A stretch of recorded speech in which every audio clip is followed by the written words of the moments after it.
Hi students, welcome back to Venice Academy. ഇന്ന് നമ്മളിവിടെ discuss ചെയ്യാൻ പോകുന്നത് ഡബിൾ കേജ് ഇൻഡക്ഷൻ മോട്ടറിനെ കുറിച്ചാണ്. ഡബിൾ കേജ് ഇൻഡക്ഷൻ മോട്ടറിൻ്റെ കൺസ്ട്രക്ഷനിൽ എന്തൊക്കെ വ്യത്യാസങ്ങളാണ് നമ്മൾ വരുത്തിയിരിക്കുന്നത്, അതുപോലെ എന്തിനാണ് ഡബിൾ കേജ് ഇൻഡക്ഷൻ മോട്ടർ ഉപയോഗിക്കുന്നത്, എന്താണ് അതിൻ്റെ ടോർക്ക് സ്ലിപ്പ് ക്യാരക്ടറിസ്റ്റിക്സ്, പിന്നെ ജസ്റ്റ് ഒരു കമ്പാരിസൺ, അത്രയും കാര്യങ്ങളാണ് ഇന്നത്തെ വീഡിയോയിൽ ഉൾപ്പെടുത്തിയിരിക്കുന്നത്. അപ്പോൾ what is the need for double cage induction motor? ഇനി നമുക്ക് അതിനെക്കുറിച്ച് ഒന്ന് പറയണമെന്നുണ്ടെങ്കിൽ നമ്മുടെ സാധാരണ ഇൻഡക്ഷൻ മോട്ടറിൽ നിന്ന് തുടങ്ങേണ്ടി വരും. നമ്മുടെ സാധാരണ ഇൻഡക്ഷൻ മോട്ടർ ഏതൊക്കെ ടൈപ്പാണുള്ളത്? സ്ക്വിറൽ കേജ് ഇൻഡക്ഷൻ മോട്ടറും സ്ലിപ്പ് റിംഗ് ഇൻഡക്ഷൻ മോട്ടറും അല്ലേ. അപ്പോൾ ഈ സ്ക്വിറൽ കേജ് ഇൻഡക്ഷൻ മോട്ടറിന് നമുക്കറിയാം, അതിന് സ്റ്റേറ്ററിൽ നമ്മളൊരു സപ്ലൈ കൊടുത്തു കഴിയുമ്പോഴത്തേക്കും അവിടെ ഒരു റൊട്ടേറ്റിംഗ് മാഗ്നറ്റിക് ഫീൽഡ് ഉണ്ടാകുന്നുണ്ട്. ആ റൊട്ടേറ്റിംഗ് മാഗ്നറ്റിക് ഫീൽഡിൻ്റെ സ്പീഡ് സിങ്ക്രണസ് സ്പീഡാണ്. അതുപോലെ തന്നെ റോട്ടർ എന്ന് പറയുന്നത് ഷോർട്ട് സർക്യൂട്ടഡ് സ്ട്രക്ചറാണ്. നമ്മുടെ സ്റ്റേറ്ററിൽ മാഗ്നറ്റിക് ഫീൽഡും റോട്ടറിൽ ഇൻഡ്യൂസ് ചെയ്യുന്ന ഒരു മാഗ്നറ്റിക് ഫീൽഡ് ഉണ്ട്. അത് തമ്മിലുള്ള ഇൻട്രാക്ഷൻ കൊണ്ടാണ് റൊട്ടേഷൻ പോസിബിൾ ആകുന്നത്. ഇതൊക്കെ നമ്മൾ ഓൾറെഡി അറിയാവുന്ന കാര്യങ്ങളാണ്. അപ്പോൾ സ്ലിപ്പ് റിങ്ങിൻ്റെയും ഇതേ രീതിയിൽ തന്നെയാണ് വർക്കിംഗ് പ്രിൻസിപ്പിൾ. ഡിഫറൻസ് വരുന്നത് ആ റോട്ടറിൻ്റെ ആ ഒരു സ്ട്രക്ചറിൽ മാത്രമേ ഉള്ളൂ അല്ലേ. മറ്റേടത്ത് റോട്ടർ കേജ് സ്ട്രക്ചറാണ്. സ്ലിപ്പ് റിങ് വരുമ്പോഴത്തേക്കും ഒരു വൗണ്ട് ടൈപ്പ് റോട്ടറാണ്. അവിടെ നമുക്ക് എക്സ്റ്റേണൽ റെസിസ്റ്റൻസ് ആഡ് ചെയ്യാം. അപ്പോൾ മെയിനായിട്ടും നമ്മുടെ സാധാരണ ഇൻഡക്ഷൻ മോട്ടർ രണ്ടെണ്ണം, 3 ഫേസ് ഇൻഡക്ഷൻ മോട്ടർ രണ്ടെണ്ണം, സ്ക്വിറൽ കേജും സ്ലിപ്പ് റിങ്ങും, അവർ തമ്മിലുള്ള ഡിഫറൻസ് വരുന്നത് എവിടെയാണ്? ആ റോട്ടർ സർക്യൂട്ടിലാണ് അല്ലേ. ആ റോട്ടർ സർക്യൂട്ടിൽ ഒന്നിൻ്റെ പ്രത്യേകത ഫിക്സഡ് റോട്ടർ റെസിസ്റ്റൻസ് വരുമ്പോഴത്തേക്കും അവിടെയാണ് നമ്മുടെ സ്ക്വിറൽ കേജ് ഇൻഡക്ഷൻ മോട്ടറിന് ഒരു പ്രശ്നം വരുന്നത് അല്ലേ. റോട്ടർ റെസിസ്റ്റൻസ് ഫിക്സഡ് ആയതുകൊണ്ട് അതിന് സ്റ്റാർട്ടിങ്ങിൻ്റെ ഒരു പെർഫോമൻസ് കുറച്ച് പ്രശ്നങ്ങളുണ്ടാവും. അപ്പോൾ അതെങ്ങനെയാണെന്നുള്ളത് നമുക്ക് നോക്കാം. അത് പറയണമെന്നുണ്ടെങ്കിൽ ഞാൻ ആദ്യം ടോർക്ക് ഇക്വേഷൻ എഴുതണം. അപ്പോൾ നമ്മുടെ നമ്മളിപ്പോൾ ഡിസ്കസ് ചെയ്യുന്നത് need for double cage induction motor ആണ്. അതിൽ തന്നെ ഇൻഡക്ഷൻ മോട്ടറിന്റെ സാധാരണ 3 ഫേസ് ഇൻഡക്ഷൻ മോട്ടറിന്റെ ടോർക്ക് ഇക്വേഷൻ ആണ് പറയുന്നത്. ടോർക്ക് ഇക്വേഷൻ എന്ന് പറയുന്നത് 3/2 pi ns s e2 square r2 divided by root of r2 square plus sx2 the whole square. അപ്പോൾ ഇതിൻ്റെ അകത്ത് റോട്ടർ സർക്യൂട്ടാണ്. റോട്ടർ സർക്യൂട്ടിലെ പാരാമീറ്റേഴ്സ് ആണ് ഈ R2 X2 എന്നൊക്കെ പറയുന്നത്. റോട്ടറിൻ്റെ റെസിസ്റ്റൻസ്, റോട്ടറിൻ്റെ റിയാക്ടൻസ്, അതുപോലെ തന്നെ സ്ലിപ്പാണ് എസ് എന്ന് പറയുന്നത്. സ്ലിപ്പിനനുസരിച്ച് റോട്ടർ റിയാക്ടൻസ് വേരി ചെയ്യുന്നുണ്ട് അല്ലേ. അതുകൊണ്ടാണ് SX2 എന്നും പറഞ്ഞു വരുന്നത്. അതുപോലെ തന്നെ റോട്ടറിൽ ഇൻഡ്യൂസ് ചെയ്യുന്ന EMF എന്ന് പറയുന്നത് നമ്മൾ അത് സ്ലിപ്പ് ഇൻറ്റു E2 എന്നും പറഞ്ഞാണ് കൊടുത്തേക്കുന്നത്. അപ്പോൾ ഈ ഇക്വേഷനിൽ നമുക്കറിയാം സ്റ്റാർട്ടിങ് ടൈമിൽ എന്തായിരിക്കും. ഇപ്പോൾ ഏത് induction motor 3 phase induction motor എടുത്താലും സ്റ്റാർട്ടിങ് ടൈമിൽ സ്ലിപ്പ് 1 ആയിരിക്കും അല്ലേ. സ്റ്റാർട്ടിങ് ടൈമിൽ സ്ലിപ്പ് 1 ആകുന്നത് എങ്ങനെയാണെന്ന് അറിയാലോ. സ്റ്റാൻഡ് സ്റ്റിൽ കണ്ടീഷനാണ്. റോട്ടറിൻ്റെ സ്പീഡ് 0 ആണ്. അപ്പോൾ സ്ലിപ്പിൻ്റെ ഇക്വേഷൻ എന്താണ്? S = ns - nr divided by ns into 100 അല്ലേ, into 100. അപ്പോൾ ഈ റോട്ടറിൻ്റെ സ്പീഡ് 0 വരുവാണെങ്കിൽ ns/ns എന്ത് വരും? 1 വരും. അതായത് സ്ലിപ്പ് 100% ആവുന്നു, അല്ലെങ്കിൽ സ്ലിപ്പിൻ്റെ വാല്യൂ 1 ആവുന്നു എന്ന് നമുക്ക് പറയാം. അപ്പോൾ ആ ഒരു കേസിൽ നമ്മുടെ റോട്ടർ റിയാക്ടൻസ് എന്ന് പറയുന്നത് X2. അതുപോലെ തന്നെ ഇവിടെ മുകളിൽ E2 square R2 എന്ന് വരും. ഇതൊരു കോൺസ്റ്റന്റ് ആണ് അല്ലേ. NS എന്ന് പറയുന്നത് സ്പീഡിന് RPS ആണ്. അപ്പോൾ ഈ ടോർക്ക് ഇക്വേഷനിൽ നിന്ന് തന്നെ നമ്മൾ കണ്ടുപിടിക്കുന്ന ഒരു സംഭവമാണ് അറ്റ് ടൈം ഓഫ് സ്റ്റാർട്ടിങ്. ഇത് ഇമ്പോർട്ടൻറ്റ് പോയിന്റ് ആണ്, എല്ലാവരും ശ്രദ്ധിക്കണം. അപ്പോൾ സ്റ്റാർട്ടിങ് ടൈമിൽ ടോർക്ക് TST, സ്റ്റാർട്ടിങ് ടോർക്കിനെ നമുക്ക് TST എന്ന് ഡിനോട്ട് ചെയ്യാം. TST പ്രൊപ്പോർഷണൽ ടു R2 അല്ലേ. അപ്പോൾ സ്റ്റാർട്ടിങ് ടൈമിൽ റോട്ടർ റെസിസ്റ്റൻസിന് പ്രൊപ്പോർഷണൽ ആണ്. അപ്പം അതിൻ്റെ അർത്ഥം എന്താണ്? റോട്ടർ റെസിസ്റ്റൻസ് സ്റ്റാർട്ടിംഗ് ടൈമിൽ കൂടിയാൽ സ്റ്റാർട്ടിംഗ് ടോർക്ക് കൂടും. അതുകൊണ്ടാണ് നമ്മുടെ സ്ക്വിറൽ കേജ് ഇൻഡക്ഷൻ മോട്ടറിൽ റോട്ടർ റെസിസ്റ്റൻസ് കൂട്ടാനുള്ള ഒരു പ്രൊവിഷൻ ഇല്ല. അതുകൊണ്ട് നമ്മുടെ സാധാരണ കേജ് ഇൻഡക്ഷൻ മോട്ടറിൻ്റെ സിംഗിൾ കേജ് ഇൻഡക്ഷൻ മോട്ടർ, അതായത് സ്ക്വിറൽ കേജ് ഇൻഡക്ഷൻ മോട്ടർ എടുത്തു കഴിഞ്ഞാൽ സ്റ്റാർട്ടിംഗ് ടോർക്ക് എന്തായിരിക്കും? വളരെ കുറവായിരിക്കും. അപ്പോൾ റോട്ടർ റെസിസ്റ്റൻസ് കുറഞ്ഞു എന്ന് പറഞ്ഞാൽ നിങ്ങൾ ഓർത്തിരിക്കേണ്ട ഒരു കാര്യം, ഒന്നാമത്തെ പോയിന്റ് എന്ന് പറയുന്നത് സ്റ്റാർട്ടിംഗ് ടോർക്ക് കുറയും. അതുപോലെ തന്നെ എന്താണ്, നമുക്കറിയാം സ്റ്റാർട്ടിംഗ് ടൈമിൽ മോട്ടോഴ്സ്, എല്ലാ മോട്ടറുകളും അല്ലേ, സ്റ്റാർട്ടിംഗ് കറണ്ട് എന്ന് പറയുന്നത് അത്യാവശ്യം നന്നായിട്ട് വലിക്കും. കാരണം അതിനെ ഒപ്പോസ് ചെയ്യാൻ അവിടെ ഒരു ബാക്ക് EMF ഒന്നുമില്ല. അപ്പോൾ ആ ഒരു സ്റ്റാർട്ടിംഗ് ടൈമിൽ സ്റ്റാർട്ടിംഗ് കറണ്ട് വളരെ കൂടുതലായിരിക്കും. ഇൻഡക്ഷൻ മോട്ടറിൻ്റെ കേസ് എടുത്താൽ 5 to 7 times ഫുൾ ലോഡ് കറണ്ടാണ് സ്റ്റാർട്ടിംഗ് കറണ്ട് വരുന്നത്. ഈ റോട്ടർ റെസിസ്റ്റൻസ് കുറഞ്ഞു എന്ന് പറഞ്ഞാൽ സ്റ്റാർട്ടിംഗ് കറണ്ട് എത്രത്തോളം കൂടാനുള്ള ഒരു പ്രശ്നം വരും. അപ്പോൾ സ്റ്റാർട്ടിംഗ് കറണ്ട് എന്ന് പറയുന്നത് വളരെ കൂടും അല്ലേ. അതുകൊണ്ട് തന്നെ നമുക്ക് സ്റ്റാർട്ടറൊക്കെ ഒരുവിധം റേറ്റിംഗ് ഉള്ള മോട്ടോഴ്സിനൊക്കെ സ്റ്റാർട്ടർ ഇല്ലാതെ നമുക്ക് സ്റ്റാർട്ട് ചെയ്യാനും പറ്റത്തില്ല. അപ്പോൾ സ്റ്റാർട്ടിംഗ് ടോർക്ക് കുറയും, സ്റ്റാർട്ടിംഗ് കറണ്ട് കൂടും. പിന്നെ എന്തായിരിക്കും അതിൻ്റെ ഒരു ഡ്രോബാക്ക്? റോട്ടർ റെസിസ്റ്റൻസ് കുറയുന്നതുകൊണ്ട് പവർ ഫാക്ടർ കുറയും അല്ലേ.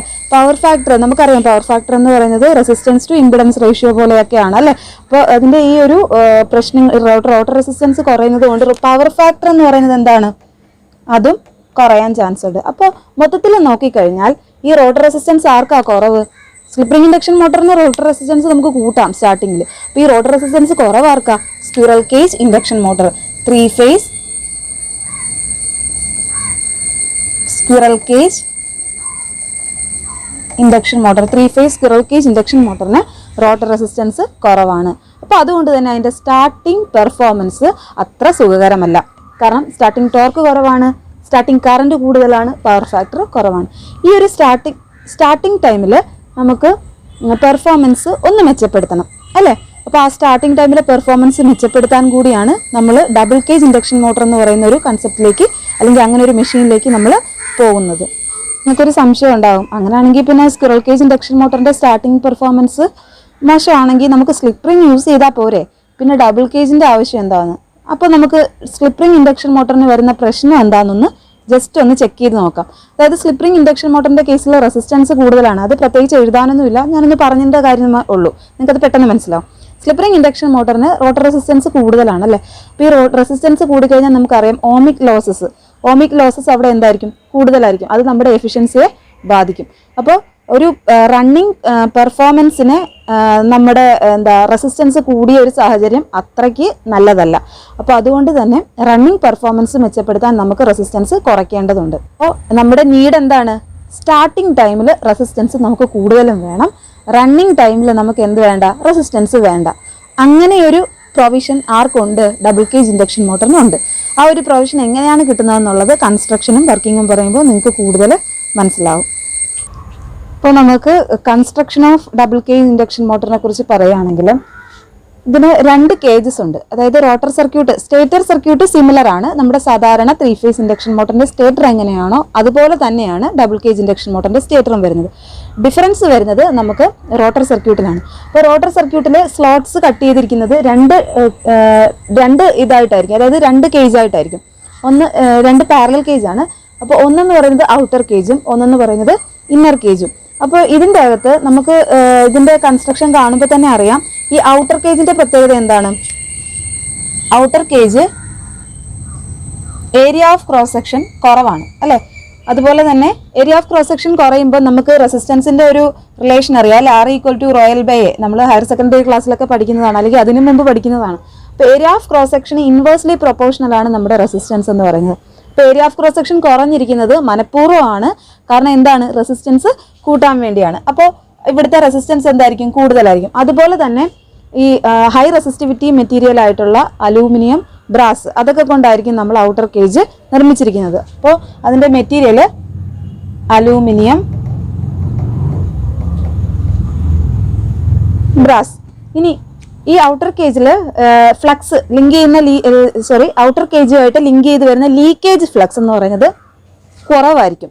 ഇപ്പോൾ ഇവിടെ നമുക്ക് കാണാവുന്നതേ ഉള്ളൂ, അതിൻ്റെ ഒരു കൺസ്ട്രക്ഷൻ വൈസ് തന്നെ നമുക്കറിയാം ലീക്കേജ് ഫ്ലക്സ് ഔട്ടർ കേജുമായിട്ട് ലിങ്ക് ചെയ്യുന്നത് കുറവായിരിക്കും. അതേസമയം ഈ ഇന്നർ കേജുമായിട്ട് ലിങ്ക് ചെയ്ത് വരുന്ന leakage flux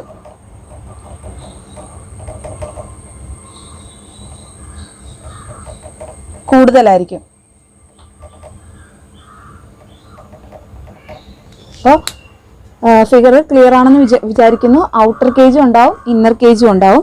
outer കേജിന് leakage flux കുറവായിരിക്കും, ഇന്നർ കേജിന് ലീക്കേജ് ഫ്ലക്സ് കൂടുതലായിരിക്കും. ഇനി മ്യൂച്വൽ ഫ്ലക്സ് ഇവിടെ കാണിക്കുന്നുണ്ട് അല്ലേ. അതായത് നമ്മുടെ സ്റ്റേറ്ററിൽ സപ്ലൈ കൊടുത്തു, അവിടെ മാഗ്നിഫൈഡ് സെറ്റപ്പ് ചെയ്യുന്ന മൊത്തത്തിൽ ആ ഒരു സ്റ്റേറ്ററും റോട്ടറും ആയിട്ട് ലിങ്ക് ചെയ്ത് വരുന്ന മൊത്തത്തിൽ ലിങ്ക് ചെയ്ത് വരുന്ന ആ ഒരു ഫ്ലക്സിനെയാണ് നമ്മൾ എന്ത് പറയുന്നത്? മ്യൂച്വൽ ഫ്ലക്സ് എന്ന് പറയുന്നത്. അപ്പോൾ അതും ഞാനിവിടെ മാർക്ക് ചെയ്തിട്ടുണ്ട്. മ്യൂച്വൽ ഫ്ലക്സ്, ലീക്കേജ് ഫ്ലക്സ് കുറവാണ് ആർക്ക്? ഔട്ടർ കേജിന്. ഇന്നർ കേജിന്റെ പ്രത്യേകതയൊക്കെ നമുക്കൊന്ന് എടുത്തെഴുതാം. ഇന്നർ കേജിന്റെ പ്രത്യേകത എന്താണ്? ഏരിയ ഓഫ് ക്രോസ് സെക്ഷൻ എന്താണ്? കൂടുതലാണല്ലേ. അപ്പോൾ റെസിസ്റ്റൻസ് എന്തായിരിക്കും? കുറവായിരിക്കും. അതുപോലെ റിയാക്ടൻസ് എന്താണ്? ലീക്കേജ് ഫ്ലക്സ് കൂടുതലാണ്, അതുപോലെ തന്നെ റിയാക്ടൻസ് എന്ന് പറയുന്നത് കൂടുതലാണ്. ഇനി ഇതിന്റെ വേറൊരു പ്രത്യേകത, ഇത് നമ്മൾ ഉണ്ടാക്കി വെച്ചിരിക്കുന്നത് കോപ്പർ പോലെയുള്ള, അതായത് ഹൈ കണ്ടക്റ്റീവ് ആയിട്ടുള്ള മെറ്റീരിയൽ, റെസിസ്റ്റിവിറ്റി വളരെ കുറഞ്ഞ ഹൈലി കണ്ടക്റ്റീവ് ആയിട്ടുള്ള കോപ്പർ പോലെയുള്ള മെറ്റീരിയൽസ് കൊണ്ടാണ് നമ്മൾ എന്ത് ചെയ്യുന്നത്? ഇന്നർ കേജിൽ കോപ്പർ ബാർസ് ആണ് നമ്മൾ യൂസ് ചെയ്യുന്നത്. ഇനി നമുക്ക് അപ്പോൾ കൺസ്ട്രക്ഷൻ ഇത്രയേ ഉള്ളൂ. ഇനി ഇതിൻ്റെ വർക്കിങ്ങിലേക്ക് പോവാം. നമ്മൾ 3 ഫേസ് ഇൻഡക്ഷൻ മോട്ടറിൽ റോട്ടറിൻ്റെ ഫ്രീക്വൻസി പറയുന്നത് S/F എന്നാണ് അല്ലേ. Rotor frequency FR = S means slip അല്ലേ. Slip into frequency. അപ്പോൾ സ്ലിപ്പ് ഫ്രീക്വൻസിയിലാണ് റോട്ടർ ഫ്രീക്വൻസി പറയുന്നത്. അതിൻ്റെ അങ്ങനെയൊക്കെ വെച്ചിട്ട് ഒരുപാട് ക്വസ്റ്റ്യൻസ് ഒക്കെ ചോദിക്കാറുണ്ട്. ഏത് കോമ്പറ്റേറ്റീവ് എക്സാംസിനൊക്കെ ചോദിക്കാറുണ്ട്. നമുക്ക് സിസ്റ്റം ഫ്രീക്വൻസി തരും, സ്ലിപ്പ് കാണാനുള്ള ഡീറ്റെയിൽസും തരും. എന്നിട്ട് റോട്ടറിൽ ഇൻഡ്യൂസ് ചെയ്യുന്ന EMFൻ്റെ ഫ്രീക്വൻസി അല്ലെങ്കിൽ റോട്ടറിൻ്റെ ഫ്രീക്വൻസി അങ്ങനെയൊക്കെ എടുത്ത് ചോദിക്കാറുണ്ട്. അപ്പോൾ ഈ ഇക്വേഷൻ വളരെ ഇമ്പോർട്ടൻ്റ് ആണ്. FR = SF. ഇതിവിടെ പറഞ്ഞത് എന്തിനാന്ന് വെച്ചാൽ സ്റ്റാർട്ടിംഗ് ടൈമിൽ സ്ലിപ്പ് 1 ആണ്. അതായത് മാക്സിമം വാല്യൂ ഓഫ് സ്ലിപ്പാണ് ഈ 1 എന്ന് പറയുന്നത് അല്ലേ. അപ്പോൾ ആ സമയത്ത് ഈ റോട്ടറിൻ്റെ ഫ്രീക്വൻസി എന്തായിരിക്കും? മാക്സിമം ആയിരിക്കും. അപ്പോൾ ഞാനിപ്പോൾ വർക്കിംഗ് പറയുന്നത് സ്റ്റാർട്ടിംഗ് ടൈമിലാണ്. സ്റ്റാർട്ടിംഗ് ടൈമിൽ സ്ലിപ്പിൻ്റെ വാല്യൂ 1 ആണ്. അപ്പോൾ ഫ്രീക്വൻസി എന്നുള്ളത് റോട്ടർ ഫ്രീക്വൻസി എന്നുള്ളത് എന്താണ്? ഹൈ ആണ്. ആ സമയത്ത് നമ്മൾ ഇതെല്ലാം ഓൾറെഡി നമ്മൾ പഠിച്ചിട്ടുള്ള ഇക്വേഷനാണ്. റിയാക്റ്റൻസ് 2πfl അല്ലേ. റിയാക്റ്റൻസ് എന്ന് പറഞ്ഞാൽ 2πfl അല്ലേ. അപ്പോൾ ഫ്രീക്വൻസി കൂടിക്കഴിഞ്ഞാൽ റിയാക്റ്റൻസ് എന്ത് ചെയ്യും? കൂടും. അപ്പോൾ ആ സമയത്ത് നമ്മുടെ റിയാക്റ്റൻസ് എന്ന് പറയുന്നത് എന്താണ്? കൂടും. അപ്പോൾ ലീക്കേജ് റിയാക്റ്റൻസ് ഓൾറെഡി റിയാക്റ്റൻസ് കൂടി നമ്മൾ ഉണ്ടാക്കി വെച്ചിരിക്കുന്ന ഒരാളാണ് ആര്? ഇന്നർ കേജ് അല്ലേ. അപ്പോൾ ഇപ്പോൾ ഈ സ്റ്റാർട്ടിംഗ് ടൈമിൽ അല്ലെ തന്നെ വീണ്ടും റിയാക്റ്റൻസ് കൂടുകയാണ്. അപ്പോൾ മൊത്തത്തിൽ നോക്കുമ്പോൾ നമ്മുടെ ഇമ്പിഡൻസ് എന്ന് പറയുന്നത് വെറുതെ റെസിസ്റ്റൻസ് കൊണ്ട് മാത്രമല്ല, ഈ പറഞ്ഞിരിക്കുന്ന ലീക്കേജ് റിയാക്റ്റൻസും ഒക്കെ അവിടെ വരും. Z = √R² + X² ആണ് അല്ലേ. അപ്പോൾ ഔട്ടർ കേജ് ആകുമ്പോൾ നമുക്കത് ZO എന്നും ഇന്നർ കേജ് ആകുമ്പോൾ ZI എന്നും ഒക്കെ പറയാം. അപ്പോൾ ഞാനിപ്പോൾ പറയുകയാണ് നമ്മുടെ ലീക്കേജ് ഫ്ലക്സ് നമ്മുടെ ആർക്ക് ഈ ഇന്നർ കേജിന് കൂടുതലാണ്. അപ്പോൾ അവിടുത്തെ ലീക്കേജ് റിയാക്റ്റൻസ് ഓൾറെഡി കൂടുതലാണ്. മാത്രമല്ല നമ്മൾ ആദ്യം കൺസ്ട്രക്ഷനിൽ പറഞ്ഞിട്ടുണ്ട് എന്താണ്? ഇന്നർ കേജ് ഉണ്ടാക്കി വെച്ചിരിക്കുന്നത് റെസിസ്റ്റൻസ് കുറവും റിയാക്റ്റൻസ് കൂടിയതും ആ ഒരു രീതിയിലാണ് നമ്മൾ ഇന്നർ കേജിൻ്റെ കൺസ്ട്രക്ഷനേ വന്നിരിക്കുന്നത്. സ്റ്റാർട്ടിംഗ് ടൈമിൽ അതൊന്നും കൂടി എന്ത് ചെയ്യുന്നു? കൂടുന്നു. അപ്പോൾ ഇമ്പിഡൻസ് എന്ന് പറയുന്നത് കൂടുതൽ എവിടെയായിരിക്കും? ഇന്നർ കേജിലായിരിക്കും. അപ്പോൾ സ്റ്റാർട്ടിംഗ് ടൈമിൽ നമ്മുടെ ഇത്രയും കാര്യങ്ങൾ സംഭവിക്കുന്നത് കൊണ്ട് തന്നെ inner cage offers very high impedance. അതുകൊണ്ട് എന്ത് സംഭവിക്കും? കറണ്ട് നമ്മുടെ ഈ കറണ്ടിൻ്റെ ഫ്ലോ ഈ ഔട്ടർ കേജ് വഴി അങ്ങ് പോകും. ഔട്ടർ കേജ് വഴി അങ്ങ് കംപ്ലീറ്റ് ചെയ്യും. അത് ഇന്നർ കേജിലേക്ക് വരില്ല. അപ്പോൾ ഔട്ടർ കേജിൻ്റെ പ്രത്യേകത എന്താണ്? ഔട്ടർ കേജിന് വളരെ ഹൈ റെസിസ്റ്റൻസ് ആണ്. ഇപ്പോൾ സ്റ്റാർട്ടിംഗ് ടൈമിൽ ഔട്ടർ കേജാണ് ആ സർക്യൂട്ടിലേക്ക് വരുന്നത്. അതുകൊണ്ട് തന്നെ ഹൈ റെസിസ്റ്റൻസ് ഉണ്ട് അവിടെ. അതുകൊണ്ട് എന്തായിരിക്കും? നമ്മൾ നേരത്തെ പറഞ്ഞതുപോലെ തന്നെ സ്റ്റാർട്ടിംഗ് ടൈമിൽ സ്റ്റാർട്ടിംഗ് ടോർക്ക് കൂടാനും സ്റ്റാർട്ടിംഗ് കറണ്ട് കുറയാനും ഒക്കെ അത് ഹെൽപ്ഫുള്ളാണ്. റണ്ണിങ് കണ്ടീഷനിൽ വരുമ്പോൾ ഫ്രീക്വൻസി എന്താവും? സ്ലിപ്പ് അല്ലേ. ആ ഒരു റോട്ടർ സ്പീഡ് പതുക്കെ നമ്മുടെ സിങ്ക്രൺ സ്പീഡിൻ്റെ സ്റ്റേറ്ററിനെ ഫോളോ ചെയ്യാൻ തുടങ്ങുകയാണ് റോട്ടർ അല്ലേ. അങ്ങനെ നമ്മുടെ അവിടെ ഒരു സ്ലിപ്പ് ഡെവലപ്പ് ചെയ്യുന്നു. അപ്പോൾ ആ സ്ലിപ്പ് ഡെവലപ്പ് ചെയ്യുന്നതിൻ്റെ ഫലമായിട്ട് റോട്ടറിൻ്റെ ഫ്രീക്വൻസി എന്ത് ചെയ്യുകയാണ്? സ്ലിപ്പ് ഫ്രീക്വൻസി കുറയുകയാണ്. അപ്പോൾ എഫ് കുറയുകയാണ്. അപ്പോൾ നമുക്ക് എന്ത് പറയാം? ഫ്രീക്വൻസി കുറഞ്ഞു കഴിഞ്ഞാൽ റിയാക്റ്റൻസ് എന്ന് പറയുന്നത് കുറയും. അപ്പോൾ ആ സമയത്ത് ഈ റെസിസ്റ്റൻസ് ആയിരിക്കും കുറച്ചുകൂടി ഡോമിനൻ്റ് ആയിട്ട് നിൽക്കുന്നത് അല്ലേ. കുറച്ചുകൂടി നമ്മൾ ഇമ്പിഡൻസിനെ ഓഫർ ചെയ്യുന്ന ആൾ ഈ പറയുന്ന റെസിസ്റ്റൻസ് ആയിരിക്കും. അപ്പോൾ ആ ടൈമിൽ എന്ത് പറ്റും? നമ്മുടെ ഔട്ടർ കേജിൻ്റെ റെസിസ്റ്റൻസ് കൂടുതലാവും അല്ലേ. ഔട്ടർ കേജ് ഓൾറെഡി നമ്മൾ ഹൈലി റെസിസ്റ്റീവ് മെറ്റീരിയൽ വെച്ചാണ് ഉണ്ടാക്കി വെച്ചിരിക്കുന്നത്. റണ്ണിങ് കണ്ടീഷനിൽ റിയാക്റ്റൻസ് കുറയുന്നത് കാരണം ഔട്ടർ കേജിനായിരിക്കും എന്ത്? ഇമ്പിഡൻസ് കൂടുതൽ. അപ്പോൾ അതുകൊണ്ട് നമ്മുടെ കറണ്ട് ഡീവിയേറ്റ് ചെയ്ത്, എപ്പോഴും കറണ്ടിൻ്റെ ഒരു നേച്ചർ എന്താണ്? ഇത് ലോ റെസിസ്റ്റൻസ് പാത്തായിരിക്കും ചൂസ് ചെയ്യുന്നത്. അപ്പോൾ അതുകൊണ്ട് തന്നെ അത് ഔട്ടർ കേജിൽ കൂടെ പോകുന്നതിന് പകരം ഇന്നർ കേജിൻ്റെ പാത്ത് ചൂസ് ചെയ്യും. ഇന്നർ കേജിൻ്റെ പാത്ത് ചൂസ് ചെയ്താലുള്ള അഡ്വാൻറ്റേജ് എന്താണ്? ഇന്നർ കേജിന് പൊതുവേ റെസിസ്റ്റൻസ് കുറവാണ്. അപ്പോൾ റണ്ണിങ് കണ്ടീഷനിൽ ഓമിക് ലോസ് കുറയാനും അതുവഴി എഫിഷ്യൻസി ഒക്കെ ഇമ്പ്രൂവ് ചെയ്യാനും ഒക്കെ നമ്മളെ ഹെൽപ്പ് ചെയ്യും അല്ലേ. അപ്പോൾ ഇതാണ് ശരിക്കും ഡബിൾ കേജ് ഇൻഡക്ഷൻ മോട്ടറിൽ സംഭവിക്കുന്നത്. അപ്പോൾ ഇവിടെ നിങ്ങൾ ഓർത്തിരിക്കേണ്ട കാര്യം, നമ്മുടെ ഔട്ടർ കേജ് എന്ന് പറയുന്നത് സ്റ്റാർട്ടിംഗ് കേജ് ആണ്. ഇന്നർ കേജ് എന്ന് പറയുന്നത് റണ്ണിംഗ് കേജ്. അല്ലെങ്കിൽ വേറെ തരത്തിൽ ഒന്നുകൂടി പറയാം, at the time of starting outer cage is active, inner cage is inactive. At the time of running outer cage is inactive, inner cage is active. Clear ആവുന്നുണ്ടല്ലോ അല്ലേ? അതായത് ഡബിൾ കേജ് ഇൻഡക്ഷൻ മോട്ടറിൽ പേര് പോലെ തന്നെ 2 കേജസ് ഉണ്ട്. Outer കേജും ഉണ്ട്, inner കേജും ഉണ്ട്. ഈ ഔട്ടർ കേജിൻ്റെ പ്രത്യേകത അത് ഉണ്ടാക്കി വെച്ചിരിക്കുന്നത് തന്നെ ഹൈലി റെസിസ്റ്റീവ് ആയിട്ടുള്ള മെറ്റീരിയൽ കൊണ്ടായിരിക്കും. ഇനി സ്റ്റാർട്ടിംഗ് ടൈമിൽ ഔട്ടർ കേജ് എന്തുകൊണ്ടാണ് കറണ്ട് പ്രിഫർ ചെയ്യുന്നതെന്ന് വെച്ചാൽ, നമ്മുടെ സ്റ്റാർട്ടിംഗ് ടൈമിൽ സ്ലിപ്പ് 1 ആണ്. ഫ്രീക്വൻസി എന്ന് പറയുന്നത് മാക്സിമം ആയിരിക്കും. ഫ്രീക്വൻസി മാക്സിമം ആകുന്ന കണ്ടീഷനിൽ എന്ത് സംഭവിക്കും? ഫ്രീക്വൻസി മാക്സിമം ആവുന്ന കണ്ടീഷനിൽ നമ്മുടെ റിയാക്റ്റൻസ് എന്ന് പറയുന്നത് കൂടുകയാണ്. റിയാക്റ്റൻസ് കൂടുമ്പോഴത്തേക്കും ആ ഒരു ഇമ്പിഡൻസിനെ കൂടുതലായിട്ടും ഓഫർ ചെയ്യുന്ന ആള് നമ്മുടെ റിയാക്റ്റൻസ് ആയിട്ട് മാറുകയും അതുകൊണ്ട് തന്നെ നമ്മുടെ ഇന്നർ കേജ് ആയിരിക്കും സ്റ്റാർട്ടിങ് ടൈമിൽ ഹൈലി ഇമ്പിഡൻസ് ഉള്ള സർക്യൂട്ട്. അപ്പോൾ അതുകൊണ്ട് നമ്മുടെ കറണ്ട് എന്ത് ചെയ്യും, ഔട്ടർ കേജിൽ കൂടെ അങ്ങ് പൊയ്ക്കോളും. അപ്പോൾ ഔട്ടർ കേജിന്റെ പ്രത്യേകത അവിടെ ഹൈ റെസിസ്റ്റൻസ് ഉണ്ട്, അതുകൊണ്ട് സ്റ്റാർട്ടിംഗ് ടോർക്ക് നമുക്ക് ഇമ്പ്രൂവ് ചെയ്യാൻ പറ്റും. ഇനി അതുപോലെ തന്നെ ഇന്നർ കേജിൽ എന്താണ്, റണ്ണിങ് കണ്ടീഷനിൽ ഈ പറഞ്ഞിരിക്കുന്ന കാര്യങ്ങൾ തന്നെ സംഭവിച്ചിട്ട് ഫ്രീക്വൻസി എന്ത് പറ്റും, ഫ്രീക്വൻസി കുറയും. ഫ്രീക്വൻസി കുറയുമ്പോൾ റിയാക്റ്റൻസ് കുറയും. അങ്ങനെ അതുവഴി ആ സമയത്ത് റെസിസ്റ്റൻസ് ആയിരിക്കും കൂടുതലായിട്ട് ഇമ്പിഡൻസിനെ പ്രൊവൈഡ് ചെയ്യുന്നത്. അപ്പോൾ ആ ഒരു ടൈമിൽ ഔട്ടർ കേജിനായിരിക്കും റെസിസ്റ്റൻസ് കൂടുതലായിട്ട് നിൽക്കുന്നത്. അതുകൊണ്ട് എന്ത് സംഭവിക്കും, നമ്മുടെ കറണ്ട് ഫ്ലോ ചെയ്യുന്നത് ഇന്നർ കേജിൽ കൂടെ ആയിരിക്കും. അങ്ങനെ നമ്മുടെ സ്റ്റാർട്ടിംഗ് ക്യാരക്ടറിസ്റ്റിക്സും റണ്ണിങ് ക്യാരക്ടറിസ്റ്റിക്സും ഇംപ്രൂവ് ചെയ്യുന്നുണ്ട്. എവിടെ, ഡബിൾ കേജ് ഇൻഡക്ഷൻ മോട്ടറിൽ. അപ്പോൾ ടോർക്ക് സ്ലിപ്പ് ക്യാരക്ടറിസ്റ്റിക്സ് എങ്ങനെയാണെന്നുള്ളത് നമുക്ക് നോക്കാം. ഇതിൽ ഇന്നർ കേജിനും ഔട്ടർ കേജിനും സെപ്പറേറ്റ് ആയിട്ട് ഞാൻ വരച്ചിട്ടുണ്ട് ടോർക്ക് സ്ലിപ്പ് ക്യാരക്ടറിസ്റ്റിക്സ്. അപ്പോൾ ഔട്ടർ കേജ് സ്റ്റാർട്ടിംഗ് ടൈമിൽ എന്താണ്, ഇത് ഔട്ടർ കേജിൻ്റെയാണ്. സ്ലിപ്പ് 1 എന്ന് പറയുന്നത് സ്റ്റാർട്ടിംഗ് കണ്ടീഷനിലാണ് അല്ലേ. അപ്പോൾ ഞാനിവിടെ എക്സ് ആക്സിസിൽ സ്പീഡും മാർക്ക് ചെയ്തിട്ടുണ്ട്, സ്ലിപ്പും മാർക്ക് ചെയ്തിട്ടുണ്ട്. സ്പീഡ് പ്രോഗ്രസ് ചെയ്യുന്നത് ഇവിടുന്ന് അങ്ങോട്ടായിരിക്കും. സ്ലിപ്പിൻ്റെ വാല്യൂ എന്ന് പറയുന്നത് 1ൽ നിന്ന് 0യിലേക്ക് കുറയുന്നത് കൊണ്ട് ആ ഒരു ഡയറക്ഷൻ ഇങ്ങനെ മാർക്ക് ചെയ്തത്. ഇത് സ്ലിപ്പിൻ്റെ കൂടുന്ന ഡയറക്ഷൻ ഇങ്ങോട്ടും സ്പീഡ് കൂടുന്ന ഡയറക്ഷൻ അങ്ങോട്ടും, അതാണ് എക്സ് ആക്സിൽ മാർക്ക് ചെയ്തിരിക്കുന്നത്. പിന്നെ വൈ ആക്സിൽ വരുന്നത് ടോർക്കാണ് അല്ലേ. അപ്പോൾ നമുക്കറിയാം, നോക്കിയേ, സ്റ്റാർട്ടിംഗ് ടൈമിൽ ആരാ ആക്റ്റീവ് ആകുന്നത്, ഔട്ടർ കേജ് ആണ് ആക്റ്റീവ് ആകുന്നത്. അതുകൊണ്ട് തന്നെ ഔട്ടർ കേജിൻ്റെ ക്യാരക്ടറിസ്റ്റിക്സ് വരയ്ക്കുകയാണെങ്കിൽ നമുക്ക് ആ ടൈമിൽ സ്റ്റാർട്ടിംഗ് ടൈമിൽ ടോർക്ക് മാക്സിമം ആക്കിയിട്ട് പിന്നെ അങ്ങോട്ട് കുറഞ്ഞു വരുന്നതായിട്ട് വരയ്ക്കാം. ഇനി അതുപോലെ തന്നെ നമ്മുടെ ഇന്നർ കേജിൻ്റെ എങ്ങനെ വരയ്ക്കും, സ്റ്റാർട്ടിംഗ് ടൈമിൽ ഇന്നർ കേജ് ഇനാക്റ്റീവ് ആണല്ലേ. അപ്പോൾ ആ ടൈമിൽ ടോർക്ക് 0 ആയിട്ട് വരയ്ക്കുക. പിന്നെ മാക്സിമം ആകുന്നത് ഈ പറഞ്ഞിരിക്കുന്ന ഒരു ഫുൾ ലോഡ് കണ്ടീഷനിൽ അല്ലെങ്കിൽ ഏതെങ്കിലും ഒരു ടൈം സ്ലിപ്പ് വാല്യൂവിൽ അതെന്താവുകയാണ്, മാക്സിമം ആവുകയാണ്. അപ്പോൾ ഈ രീതിയിൽ നമ്മൾ ഇന്നർ കേജിൻ്റെ വരച്ചു. ഇതിൻ്റെ രണ്ടിനെ കമ്പൈൻ ചെയ്തിട്ട് റിസൾട്ടൻ്റ് ടോർക്ക്, അതായത് ഡബിൾ കേജ് ഇൻഡക്ഷൻ മോട്ടറിൻ്റെ ടോർക്ക് സ്ലിപ്പ് ക്യാരക്ടറിസ്റ്റിക്സ് എന്ന് പറയുന്നത് ഇതാണ് ലാസ്റ്റ് വരച്ചേക്കുന്നത്. ഇത് രണ്ടും കമ്പൈൻ ചെയ്താണ് വരച്ചേക്കുന്നത്. അപ്പോൾ ഇതിൻ്റെ ഒരു അഡ്വാൻറ്റേജ് എന്ന് പറയുന്നത് ഈ റെസിസ്റ്റൻസിൻ്റെയും റിയാക്റ്റൻസിൻ്റെയും ഒരു വേരിയേഷൻ കൊണ്ടുവന്നു കഴിഞ്ഞാൽ നമുക്ക് ഒരു പല തരത്തിലുള്ള ഒരു ടോർക്ക് സ്ലിപ്പ് ക്യാരക്ടറിസ്റ്റിക്സ് അച്ചീവ് ചെയ്യാൻ പറ്റും അല്ലേ. അപ്പോൾ അതാണ് ഇതിൻ്റെ ഒരു ഇമ്പോർട്ടൻസ്, അല്ലെങ്കിൽ ഇതിൻ്റെ ഒരു നല്ല വശം എന്ന് പറയുന്നത്. ഡിഫറെൻ്റ് അല്ലെങ്കിൽ wide variation in torque slip characteristics can be achieved by varying resistance and reactance. ഇനി അങ്ങനെ റെസിസ്റ്റൻസ് വേരി ചെയ്യിക്കാൻ നമുക്ക് ഉള്ള മാർഗ്ഗം എന്താണ്, area of cross section vary ചെയ്താൽ നമുക്ക് റെസിസ്റ്റൻസ് വേരി ചെയ്യിക്കാം അല്ലേ.